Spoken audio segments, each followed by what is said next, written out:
Du 3 au 5 juin, ces portes resteront fermées. Pas un patient n'accédera à la clinique de Sainte-Clotilde, pas même aux urgences, normalement ouvertes de 8 h à 20 h. Il accueille environ 100 patients par jour, principalement donc, de la petite traumatologie, des petites plaies. Les patients seront invités à essayer de se faire soigner ailleurs. Au CHU ou au GHER. Autre service, l'oncologie. Vous avez pris 4 kilos en une semaine?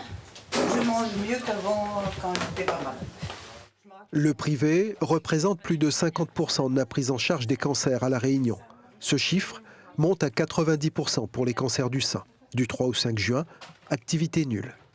C'est vrai que Miliao commence à avoir tracassement un peu, mais il faut penser aussi aux personnes, au personnel à l'hôpital.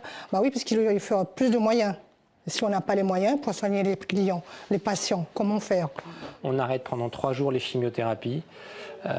Pour les patients, ça veut dire que ça va être des décalages de soins, des soins qui vont être reprogrammés.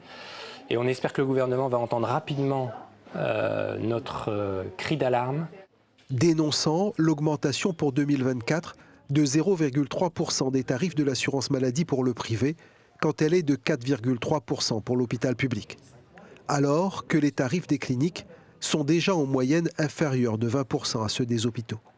C'est à peu près 3 millions d'euros de moins pour la clinique Sainte-Clotilde l'an prochain par rapport à ce qu'on pouvait s'attendre. En plus, le contexte est inflationniste, donc forcément, ça va dégrader les résultats et sans doute peut-être même faire passer la clinique dans le rouge dès l'année prochaine.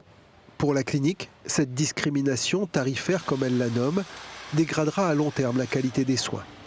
Pour l'heure, cette grève de 3 jours risque de provoquer une surcharge d'activité dans le public.